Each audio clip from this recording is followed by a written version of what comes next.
Welcome viewers. So in this video lesson I'm going to explain about the chapter 5 of class 11th, complex numbers. So this is basically a intro video, ठीक है? So I'm just going to discuss about all the introduction part of the complex numbers कि सबसे पहले complex numbers होते क्या है, कहाँ से आए, है ना? उसके बारे में बताने लगी हूँ मैं। तो देखो सबसे पहले हमें पता है कि complex numbers हम 10th क्लास में हमने एक चैप्टर पढ़ा था क्वाड्रेटिक इक्वेशंस, ठीक है। क्वाड्रेटिक इक्वेशन में हमने क्या पढ़ा था कि जब भी कोई भी हमें इक्वेशन गिवन होती है तो उसके 3 टाइप के रूट्स आते हैं। या तो वो रियल रूट्स होते हैं, ठीक है, जैसे कि अगर इक्वेशन होती थी कुछ इस तरीके की तो इसके या तो रियल रूट्स आते थे, हमने इसका डिस्क्रिमिनेंट फाइंड आउट करते होते थे, ठीक है। तब हमने एक 3 कंडीशंस की थी कि अगर डिस्क्रिमिनेंट ग्रेटर देन 0 है तो उसके हैं रियल रूट्स, अगर डिस्क्रिमिनेंट इक्वल है तो उसके तब भी जो है रियल रूट्स हैं। यहाँ पे होते थे अनइक्वल होते थे, यहाँ पे रियल एंड इक्वल। तो अगर डिस्क्रिमिनेंट लेस देन 0 आ जाता था ना तो अब हम कहते थे कि इसके रूट्स जो हैं roots does not exist, roots does not exist, या हम कह देते थे कि मतलब रियल रूट्स नहीं है, नॉट रियल रूट्स, ठीक है, हम ये कह देते थे। अब ये कॉन्सेप्ट तो था 10th क्लास का। जब आप 10th क्लास में थी ना तब मैंने आपको बताया भी था कि मैं आपको ये कॉन्सेप्ट जो है +1 में बताऊंगी कि इसके रूट्स एग्जिस्ट क्यों नहीं करते हैं, ठीक है। तो अब देखिए लेट अस सपोज मैं एक एग्जांपल लेती हूँ। लेट अस सपोज मेरे पास ये है 2x² - 3x + 5 = 0, ठीक है। अगर इसका मैं डिस्क्रिमिनेंट निकालूँ b² - 4ac d = -3² - 4, ठीक है। तो ये 9 - 4 2 8 8 5 40, तो ये आ गया -30। तो ये क्या था, लेस देन 0, तो हम इसका लिख देते थे कि the roots does not exist. क्यों नहीं एग्जिस्ट करते थे, क्योंकि जब हम इसकी वो निकालते थे ना, पूरा फॉर्मूला लगा के रूट्स निकालते थे, ये तो डिस्क्रिमिनेंट है -b + -√b² - 4ac/2a, ये निकालते थे। हमें पता है कि अगर मैं b² - 4a की वैल्यू को अगर मैं यहाँ पे -31 पुट करूँ, ठीक है ना, तो मुझे पता है कि -31 का जो अंडर रूट है वो मेरे पास है ही नहीं है। मुझे पता ही नहीं है कि कौन सा ऐसा नंबर है जिसको मैं स्क्वायर करूँ तो वो 31 आएगा। तो इसलिए हम कह देते थे कि द रूट्स जो है ना, इसके जो रूट्स है वो एग्जिस्ट ही नहीं करते हैं, मतलब -31 अंडर रूट में कभी आना ही नहीं चाहिए। नेगेटिव वाला जो नंबर है वो अंडर रूट में आना ही नहीं चाहिए, ठीक है। तो इसी बात का सोल्यूशन देने के लिए कि ऐसी तो बहुत सारी इक्वेशंस बन जाएंगी, ठीक है ना, कि जिसमें अंडर रूट में माइनस वाली टर्म आ रही है, तो उसका हम क्या करेंगे, क्या सोल्यूशन होगा उसका। तो इसी चीज़ को सॉल्व करने के लिए Euler was one of the mathematician जिसने इसका सोल्यूशन दिया था। उसने एक और नंबर सिस्टम बनाया, क्योंकि रियल नंबर में तो कोई ऐसा नंबर है ही नहीं है जिसका मैं स्क्वायर करूँ तो उसका स्क्वायर -31 आ जाए, नेगेटिव में आ जाए। नेगेटिव में कभी भी किसी चीज़ का स्क्वायर कभी नेगेटिव आ सकता है, नहीं आ सकता। तो ठीक है, तो इसलिए एक यूलर्स ने एक ऐसा नंबर सिस्टम बनाया, रियल नंबर से एक ऊपर नंबर सिस्टम बनाया कि सबसे बड़ा नंबर सिस्टम रियल नंबर्स का ही है, उसके ऊपर उसने एक नंबर सिस्टम बनाया that is called the complex numbers. तो जो कॉम्प्लेक्स नंबर्स है ना, कॉम्प्लेक्स नंबर्स को हम सबसे पहले तो देखिए z के साथ डिनोट करते हैं, ठीक है। तो कॉम्प्लेक्स नंबर ऐसे नंबर्स हैं जिसमें क्या है, रियल नंबर्स भी हैं और इमेजिनरी नंबर्स भी हैं। कॉम्प्लेक्स नंबर्स में उसने एक नया कॉन्सेप्ट दिया इमेजिनरी नंबर्स का, कि कोई रियल नंबर तो है ही नहीं जो इसको सेटिस्फाई कर सके, नेगेटिव अंडर रूट की वैल्यूज को सेटिस्फाई कर सके। तो उसने क्या किया, एक इमेजिनरी नंबर, मतलब अपनी तरफ से नंबर्स बना लिए जो इसका सोल्यूशन दे सकते हैं, ठीक है। तो सबसे पहले बात, हम कॉम्प्लेक्स नंबर्स को z के साथ डिनोट करते हैं। तो उस z में क्या होता है कि रियल नंबर्स भी होते हैं और जो इमेजिनरी नंबर्स भी होते हैं। z = a + i/b, ठीक है। अब मैं ये बताने लगूँ कि ये i/i ये कहाँ से आया, ठीक है। Now let us suppose that I am having a equation x² - 4 = 0, ठीक है। अगर मैं कहूँ कि हाँ जी इसका सोल्यूशन बताओ, मुझे सोल्यूशन बताने का मतलब होता है कि आपको x की वैल्यू फाइंड करके बतानी है मुझे कि x की कौन सी ऐसी वैल्यूज हैं जो मैं यहाँ पर पुट करूँ तो इसका आंसर जो है 0 आ जाए, मतलब कि left hand side right hand side के इक्वल हो जाए। ये मतलब होता है सोल्यूशन बताने का, ठीक है। तो मैं क्या करूँगी, x² = 4, आप क्या करोगे, x² = प्लस माइनस क्या आ जाएगा, आपको पता है कि इसकी कौन सी वैल्यू होती है, 4 किसका स्क्वायर होता है, 2 का स्क्वायर होता है। तो आप सिंपली लिख दोगे +-2, आपको पता है कैसे आता है, ठीक है। 2 का स्क्वायर करूंगी तो 4 आता है मेरे पास, ठीक है। तो आप लिखोगे x = +-2 इसकी वैल्यू, यानी कि x की एक वैल्यू है -2, x की एक वैल्यू है +2।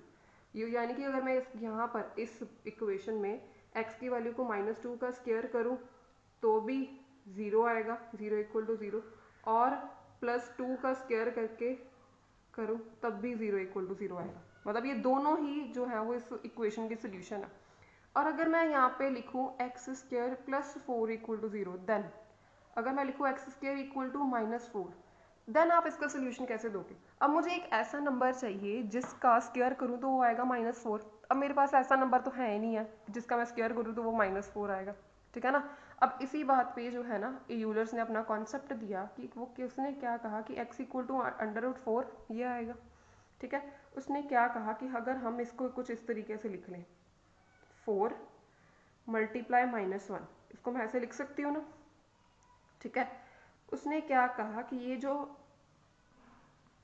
इसको मैंने ऐसे लिख लिया, ठीक है, कोई फ़र्क तो नहीं पड़ रहा है इसमें, सिर्फ मैंने स्प्लिटिंग करके लिखा ही है। तो उसने कहा कि ये जो माइनस है ना √-1, इसकी उसने इमेजिनरी वैल्यू दे दी, इसका नाम उसने दे दिया आयोटा, कि ठीक है हमने इसका नाम रख दिया आयोटा। हम अब ये है iota is a imaginary number, Euler's ने दिया था for solution of these kind of the equations, ठीक है। तो इसका नाम रख दिया आयोटा। उसने कहा कि x = √4, इसका वैल्यू है आयोटा। आप इसको आयोटा के साथ सॉल्व करोगे, x = √4 आयोटा। अब √4 की आपको पता है वैल्यू क्या है, ठीक है। आप लिख दोगे प्लस माइनस किसकी वैल्यू है 2, इसके साथ आ जाएगा आयोटा, ठीक है। अब देखते हैं कि ये वाली x = +-2 आयोटा इसको सेटिस्फाई करता है कि नहीं करता। देखिए अगर मैं लिखूँ x = -2 आयोटा, देखो यहाँ पे इसको सेटिस्फाई कर रहा है। पहले मैं आपको इसकी सच में स्क्वायर्स बता देती हूँ, x = +-2 आयोटा, ठीक है। अभी देखते हैं सेटिस्फाई वाले बात को भी देखते हैं। पहले मैं आपको इसके स्क्वायर्स बता देती हूँ या इसके हायर ऑर्डर्स को बता देती हूँ। अब देखिए यहाँ पे उसने कहा था कि आयोटा की वैल्यू क्या है √-1। अगर मैं इसका स्क्वायर करूँ आयोटा स्क्वायर का मतलब -√1, 2 टाइम्स अंडर और अंडर रूट कैंसिल, ठीक है। तो ये क्या आएगा यहाँ पर -1, यानी कि आयोटा स्क्वायर की वैल्यू क्या आई मेरे पास -1। आयोटा की अगर पावर आएगी 3, ठीक है, आयोटा की पावर आएगी 3, तो इसको मैं ऐसे लिखती हूँ आयोटा पावर 2, इसके साथ में आयोटा, ठीक है। आप पता है आपको बेस सेम हो तो पावर्स ऐड हो जाती हैं, ठीक है। आयोटा स्क्वायर आयोटा स्क्वायर की वैल्यू मैंने अभी क्या निकाली है -1, तो यहाँ पे क्या आएगा -1 और साथ में आयोटा, यानी कि आयोटा पावर 3 की वैल्यू माइनस आयोटा, ठीक है। इसी तरीके से आयोटा की पावर 4 है, इसको मैं लिख सकती हूँ iota power 2 into iota power 2, ठीक है। स्प्लिट कर लिया पावर्स को मैंने, ठीक है। आयोटा पावर 2 की वैल्यू है -1, यहाँ पे भी है -1, तो आंसर विल बी 1। तो देखिए इस तरीके से आप आयोटा की जितनी मर्जी पावर्स की जो है वो वैल्यूज़ को हम निकाल सकते हैं। पर बेसिकली हमें ये जो 4 वैल्यूज़ है ना iota power 2, iota cube, iota 4 की, इसकी वैल्यू को लर्न करना पड़ेगा for solution of the different kind of the questions, ठीक है। तो आप इस तरीके से किसी भी कोई भी आयोटा की जितनी मर्जी बड़ी पावर आ जाए आप उसको स्प्लिटिंग करके सॉल्व कर सकते हैं, ठीक है। मैं अभी आपको बताऊंगी कि किस तरीके से स्प्लिटिंग करनी है। तो अभी पहले इसका देख लेते हैं, ये मैंने जो बताने लगी थी आपको कि ये x = -2 आयोटा, इसका सोल्यूशन है या नहीं है देख लेते। सोल्यूशन का मतलब यही कि अगर मैं x की जगह पे -2 आयोटा पुट कर दूँ तो ये left hand side right hand side की आ जाती है या नहीं आ जाती है, वही चेक करना है मुझे। तो चेक कर लेते हैं, -2 आयोटा का स्क्वायर +4 = 0। तो देख लीजिए इस बार -2 का स्क्वायर, ठीक है, -2 का स्क्वायर 4, ठीक है। आयोटा का स्क्वायर +4 = 0, आयोटा का स्क्वायर क्या -1 +4 = 0, 4, ये देखो -4 + 4 0 = 0, यानी कि this is the solution of this equation, ठीक है। उसके बाद अगर मैं x = 2 आयोटा लूँ यहाँ से, ठीक है, तो देन x = 2 आयोटा यहाँ पर पुट कीजिए, 2 आयोटा 2 का स्क्वायर 4, आयोटा का आयोटा स्क्वायर +4 = 0, आयोटा स्क्वायर की वैल्यू -1 +4 = 0, फिर 0 = 0, ठीक है। अब इसका सोल्यूशन हमारे पास इन क्या क्लास 10th तक मैं आपको बोलूँ कि इसका सोल्यूशन निकाल के बताओ तो आप यहाँ पर आके अटक जाओगे कि मैम हमें नहीं पता इसके आगे अब क्या करें, ठीक है। बट अब +1 में हमारे पास नया कॉन्सेप्ट आ गया है, that is of the complex numbers of imaginary numbers, ठीक है। अब इससे पहले आपको नहीं पता था इमेजिनरी नंबर क्या होते हैं, कैसा है, पर आपके पास अब इमेजिनरी नंबर्स हैं, कॉम्प्लेक्स नंबर्स का सेट आ चुका है, ठीक है। अब आप इसका सोल्यूशन जो है वो निकाल सकते हैं। यहाँ से इमेजिनरी नंबर से जो है वो कॉम्प्लेक्स नंबर्स का कॉन्सेप्ट जो है वो जनरेट हुआ, ठीक है। अभी मैं आपको बताऊंगी कि कॉम्प्लेक्स नंबर जो है वो कहाँ कैसे बने हैं। अब कॉम्प्लेक्स नंबर देख लीजिए कि कॉम्प्लेक्स नंबर क्या होता है। कि सबसे पहले कॉम्प्लेक्स नंबर को हम z के साथ डिनोट करते हैं। अब ठीक है, z के साथ डिनोट करते हैं कि z equal to general form होती है कॉम्प्लेक्स नंबर की a प्लस आयोटा b, ठीक है। a प्लस आयोटा b कैसे करते हैं, a जो है ना इसमें वो है रियल पार्ट, और आयोटा के साथ जो पार्ट लगा होगा आपको पता वो क्या हो जाएगा, इमेजिनरी पार्ट, ठीक है। जैसे कि मैं बोलूँ z equal to 3 plus 2 iota, तो 3 क्या है, रियल पार्ट, और ये 2 क्या आ जाएगा यहाँ पे मेरे पास, इमेजिनरी पार्ट। जो आयोटा के साथ लगा वो बन जाएगा इमेजिनरी, ठीक है। ऐसे ही हम कॉम्प्लेक्स नंबर्स के डिफरेंट काइंड ऑफ क्वेश्चंस को ऐसे ही हम सॉल्व करेंगे अभी, ठीक है। तो अभी मैं आपको आयोटा के कुछ पावर्स के बारे में बता देना चाहती हूँ। जैसे कि आयोटा की आप कितनी भी बड़ी पावर आ जाए आप उसको सॉल्व कर सकते हो। जैसे कि आपके बुक में क्वेश्चन भी है यहाँ पर कि आयोटा की पावर को एक मैं क्वेश्चन सॉल्व कर देती हूँ आपके लिए। जैसे आयोटा पावर 10 सॉल्व करनी है तो आप ना हमेशा याद रखा कीजिए, जब भी आपको आयोटा की कितनी भी बड़ी पावर आ जाए आपने उसको ना स्प्लिटिंग करने के लिए 4 की पावर में स्प्लिट कर देना। 4 की पावर में इसलिए स्प्लिट करना क्योंकि आयोटा की सिर्फ पावर 4 जो है ना, iota power 4 that is equal to 1। और आपको पता है कि जब आप 1 की पावर को, 1 की चाहे जितनी मर्जी पावर हो जाए है ना, वो हमेशा 1 ही रहेगा। तो देखिए कैसे करेंगे, यहाँ पे क्या करना, मैं इसको लिख सकती हूँ 4 की पावर में अगर मैं 2 कर दूँ, ठीक है, तो ये क्या बन जाएगी 8, आयोटा पावर 8 बन जाएगी। मुझे 10 चाहिए यानी कि आयोटा 2 और ले लेती हूँ। इस तरीके से मैंने स्प्लिटिंग कर दी। आपको पावर्स को स्प्लिट करना आना चाहिए कि आप छोटी क्लासेस में कर चुके हैं कि पावर्स को कैसे स्प्लिट करते हैं, ठीक है। 4 की पावर 2 और साथ में आयोटा। देखो मैंने यहाँ पे 4 क्यों लिया, वही मैं बताना चाह रही थी कि हम 4 ही क्यों हर बार यूज़ करते हैं, क्योंकि मुझे पता है कि आयोटा पावर 4 की वैल्यू क्या है, 1।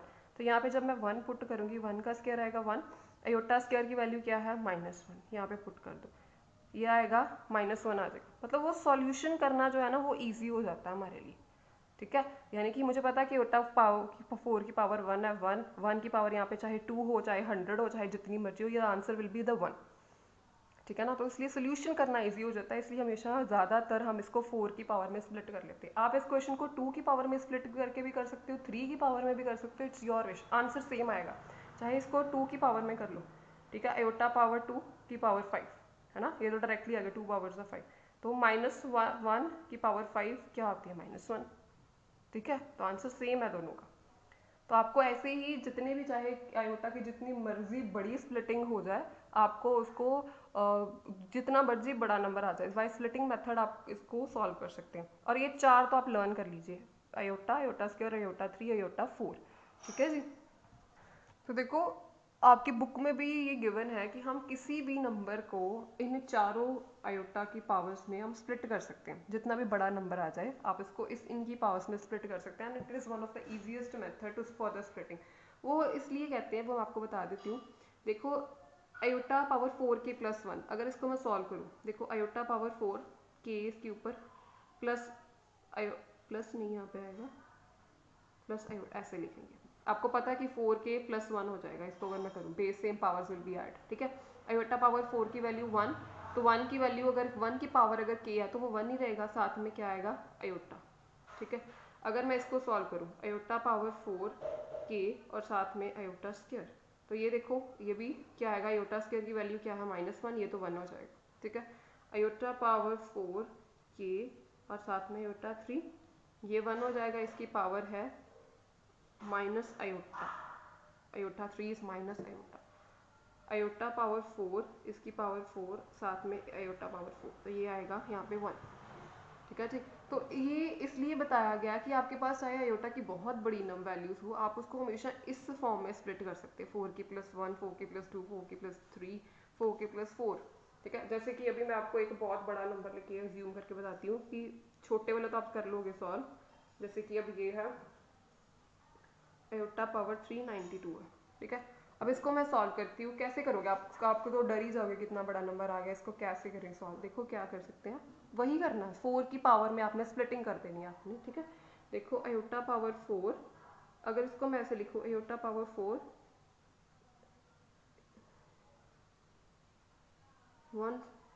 149, ठीक है। और ये आप इसको साथ मल्टीप्लाई करोगे तो ये आएगा 596 आ जाएगा, यहाँ पे इसको मल्टीप्लाई करोगे तो ये 2 बच गए, 598 चाहिए मुझे, ये इसको मल्टीप्लाई करोगे तो 596 आ जाएगा, ठीक है। तो 2 बच गए यहाँ पे मेरे पास एक, ठीक है।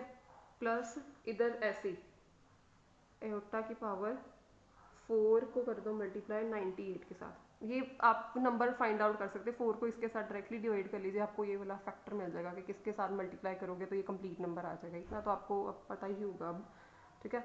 अब ये iota power 4, iota power 4 we know that it is equal to 1, इसकी power 149, iota power 2 minus 1 plus, अब इसकी वैल्यू अयोटा पावर 4 है, अयोटा पावर 4 की पावर इसको ले लो 98, अयोटा पावर 4 इज 1, 1 की पावर 98 वो 1 ही रहेगी, ये देखो यहाँ पे भी ये जो है वो 1 हो जाएगा, यहाँ पे -1 यानी कि -1 + 1 दैट इज इक्वल टू 0, ठीक है। सो इन दिस वे देखो कितने इजी वे से ये इतना बड़ा जो चीज़ है वो सॉल्व होगी है with the help of using iota और उसकी पावर्स को सॉल्व करते हुए, ठीक है जी। It is one of the easiest chapter, आप बहुत अच्छे से ध्यान से इसको कीजिए, हो जाएगा, कितनी मर्जी बड़ी पावर उसको सॉल्व कर सकते हैं। और अभी देखिए आपकी बुक में जो है क्वेश्चंस जो है आपकी बुक में गिवन है कि आपको कुछ भी फैक्टर्स गिवन है कि जैसे 5 अयोटा -3/5 अयोटा, ठीक है। वो कहते हैं कि इसको एक्सप्रेस कीजिए in the form of a + iota b वाली फॉर्म में एक्सप्रेस करना है। एक्सप्रेस करने का क्या मतलब है कि देखो इसको सिंपली आपने अगर मल्टीप्लिकेशन है तो मल्टीप्लिकेशन कर दीजिए, सिंप्लीफिकेशन करनी है, एडिशन है तो एडिशन, सब्ट्रैक्शन है तो सब्ट्रैक्शन कर दीजिए।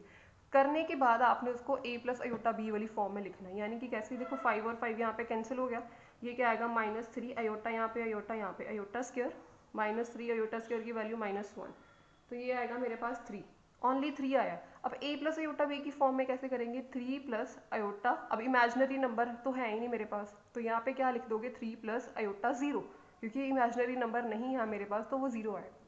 अब कोई और क्वेश्चन भी हो सकता है जिसमें इमेजिनरी नंबर आएगा आपके पास, ठीक है, तो आप उसको साथ में वो वाला नंबर लिख दीजिएंगे यहाँ पे, ठीक है। तो इस टाइप के क्वेश्चंस आपकी बुक में अवेलेबल हैं। By using the concept of complex numbers you can solve the exercise of 5.1 all। इसके बाद जो आपका कॉन्सेप्ट आता है मल्टीप्लिकेटिव इनवर्स का और कॉन्जुगेट का। मल्टीप्लिकेटिव इनवर्स का कॉन्सेप्ट आपने पढ़ ही लिया होगा,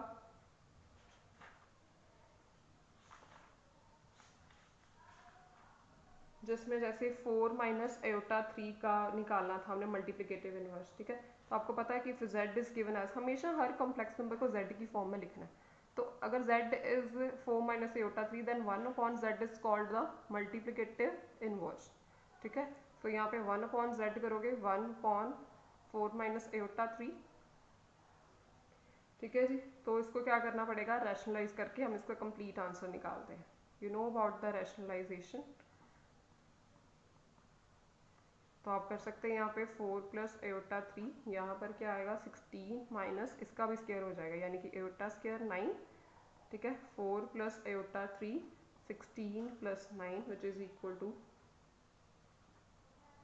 ठीक है जी। ये इसको सेपरेट कर सकते हैं, 4/25 अयोटा 3/25, ये देखिए ये भी a + अयोटा b वाली फॉर्म बनी है यहाँ पे, ठीक है ना। तो ये क्या है इसका रियल नंबर, ये क्या है इसका इमेजिनरी नंबर जो अयोटा के साथ गिवन होता है। तो इस टाइप के बहुत सारे क्वेश्चन सिमिलर वे के साथ आप कर सकते हैं। I hope this all will clear the concept of complex numbers to you.